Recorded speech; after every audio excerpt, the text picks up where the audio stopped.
kailangan yung mga naiisip nating content idea ay relevant sa channel natin. Hey guys, what's up? This is Geronimo and thank you for watching this video. And for today, I will share you 13 content ideas based on this book of Michael Hyatt platform, Get Noticed in a Noisy World. Especially kapag natutuyuan na tayo ng content ideas, hindi na natin alam kung ano i-upload natin sa mga YouTube channels natin. So this video is perfect for you. And if you're new here in this channel helps you grow your skills in photography, videography, editing, and vlogging. So if you want to learn more about these things, consider clicking the subscribe button. So without further ado, let's start this video right away and let's roll that intro.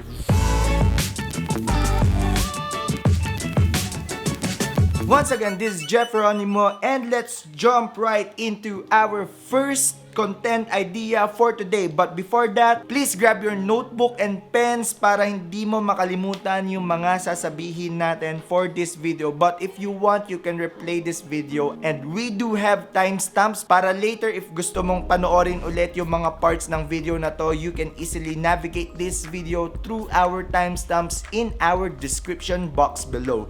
So for our first content idea, use your personal story. Hindi ito yung sinasabi natin Q&A about yourself. Hindi ito yung sinasabi natin na please ask questions about me. Hindi yun yung mga content about personal story. We tend to tell stories na about sa atin na hindi nakaka-relate yung mga viewers natin. That's called a selfish content or yung solely based dun sa personal thing na meron tayo. And when you're a small YouTuber, we want to give value dun sa mga viewers natin, sa mga subscribers natin. That's the reason why give a personal story na mamamotivate sila, na may inspire sila. Ano yung mga ganon, Jeff?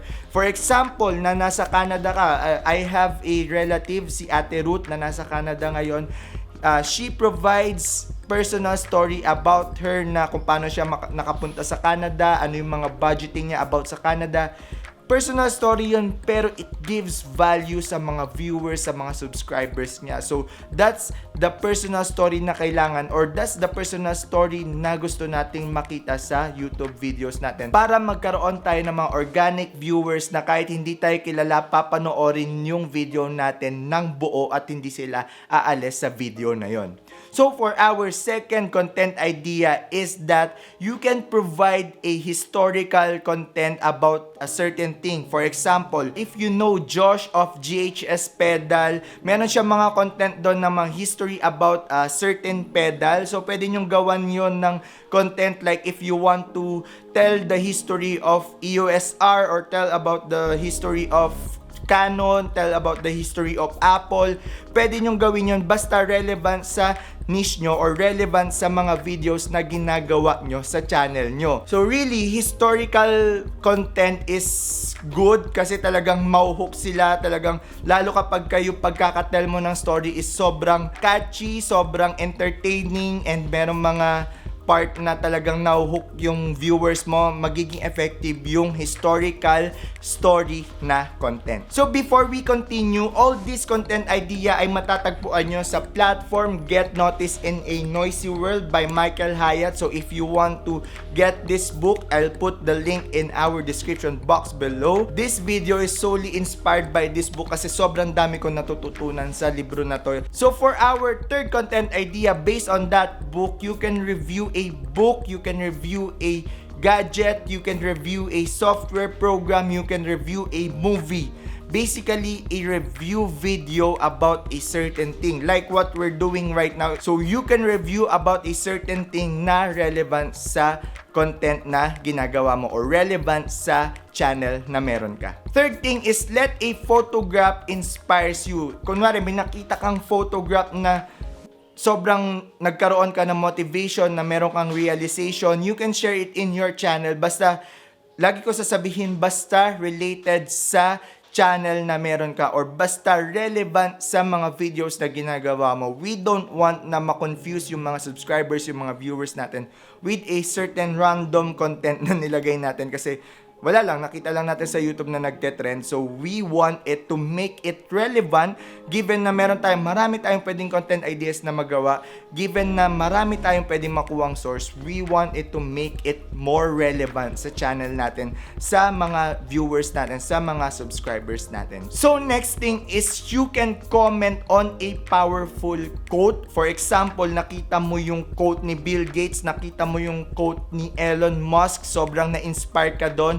You can create a video about that. If you're a tech video, tas nanonood ka kay MKBHD, tas may quote siya na sinabi, you can create a video about that quote and tell your story about that, and para ma-inspire yung mga viewers and subscribers mo. I think that's a helpful one also in terms of giving value para sa mga nanonood sa'yo. Because I believe na if may natutunan ka dun sa powerful quote na napakinggan mo, na nakita mo, surely may matututunan yung mga viewers and subscribers mo regarding that powerful quote. So for our sixth content idea is that you can comment in a certain news. Alam naman natin na maraming news na lumalabas, and if you're into that niche or if you find it relevant sa channel mo yung news na yun. For example, you are a comedy channel, you do entertainment for your viewers, subscribers, then suddenly merong news na lumabas about comedy industry, pwede mong gawan ng video yon. So that's how you can make a content regarding on a news. But please do note na meron tayong etiquette about this one. Please be sensitive enough. Kunwari, gagawa kayo ng reaction video sa isang sensitive news, please bear in mind na this kind of video, it can make you or it can break you. Familiar tayo sa bata na content creator na nag-celebrate because nag-gain siya ng 2 subscribers or something na below 10 subscribers pero sinelebrate niya. Most of us content creator naggawa ng sariling version na yun, pero yung effect nung video na yon makikita nyo sa channel nyo, minsan may sasabi na nakikiride lang. So we must be sensitive enough kung it will make us or it can break us sa gagawin nating video. So definitely, you can make a content about a certain news or you can comment on something in the news. So for our 7th content idea, pwede kang gumawa ng video regarding sa interesting conversation na meron ka. Kunwari, nakausap mo yung isang kaibigan mo na grabe, may na-realize kayong something na relevant sa niche mo. For example, sa YouTube tips, na-realize mo na, hala, pwede ko pala tong gawin. Then, gawan mo ng video yon, and I know magiging beneficial din yon sa mga viewers and sa mga subscribers mo. So, definitely, you can make a video content regarding dun sa mga napapag-usapan nyo or regarding sa mga interesting conversation na meron ka. So, for our 8th content idea, ito, madalas kong ginagawa to sa YouTube channel ko. You can provide a step-by-step video on how to do something na relevant sa niche mo. For example, gumawa ako ng video kung paano gumawa ng channel trailer step-by-step from start to finish. Definitely, we can make a step-by-step video sa channel natin, especially kung gusto nating matulungan yung mga viewers and subscribers natin. So for our 9th content idea for today, you can provide a list of resources.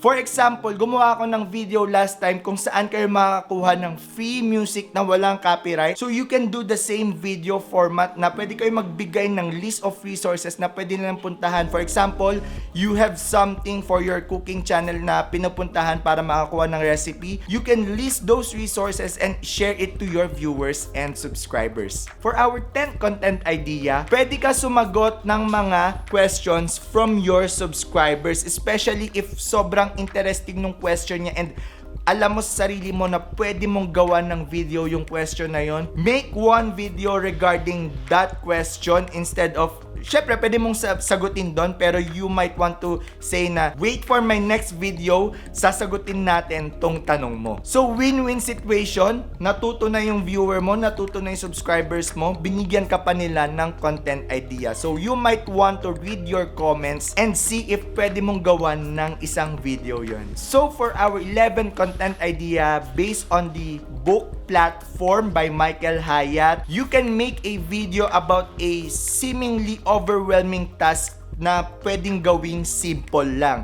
Paano ba to, Jeff? Kunwari, sobrang hirap ng editing and alam mo na kaya mong i-explain yon in the simplest way as possible, pwede mong gawa ng video yon kasi definitely maraming matututo dun sa video na yon and pwede pang mag-boom yung channel mo because of that video content. So make sure na you write these content ideas na sinasabi natin from the book platform kasi definitely makakatulong at makakatulong to sa channel mo. So for our 12 content idea for today, explain a rationale behind a decision. For example, yung video ni Rob Balasabas na babaguhin niya yung channel niya. You can make an explanation regarding that topic, or for example, natigil ka ng matagal na panahon sa pag-YouTube content creation, then suddenly gusto mong bumalik.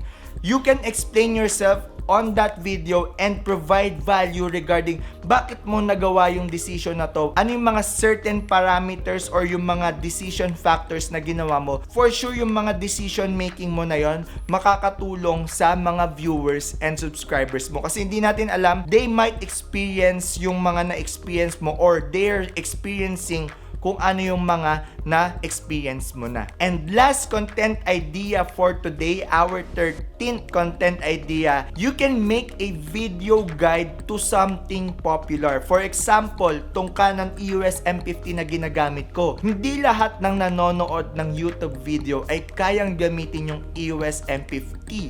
Hindi tayo lahat same ng knowledge regarding sa equipment na yon. And if you have those knowledge, pwede mong gawin yon, pwede mong gawan ng guide kung paano gamitin yung EOS M50 for example, or you're using your iPhone 12 and yung mga nagbabalak bumili ng iPhone 12, hindi pa nila ma-experience yon, di ba? So you can make a video regarding dun sa paggamit ng iPhone 12. So definitely you can make a video guide regarding on something popular. Just make sure na yung gagawin mo ng video guide ay relevant sa channel mo or relevant sa niche na ginagawa mo. I can't stress this enough na kailangan yung mga naiisip nating content idea ay relevant sa channel natin. Guys, to tell you honestly, marami rin ako naiisip na content like mga nagpa-provide din sa akin yung mga subscribers or yung mga relatives ko na, you can make this kind of video, ganyan. Then, suddenly, pagtingin ko sa niche ko, hala, sorry, hindi siya relevant sa niche na meron ako. Pero someday siguro pwede natin gawin yan. As a small YouTuber, we must be focused enough dun sa gusto nating gawin sa channel natin. Kailangan clear yun at alam ng viewers and subscribers natin yon.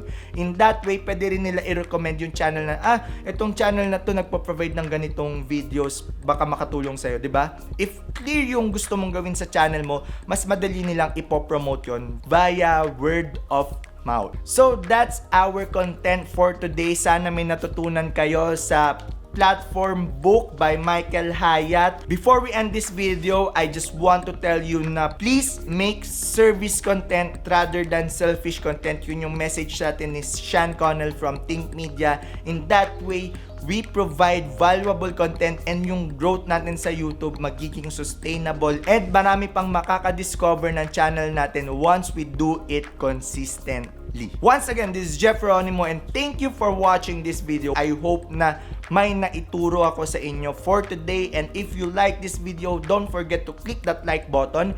And if you want to learn more about photography, videography, editing, and vlogging, please consider clicking the subscribe and notification bell button. And also, if you want to support this channel and me creating more videos in the future, you might want to check my Buy Me a Coffee link in our description box. Malaking tulong po yon para sa future ng channel na ito.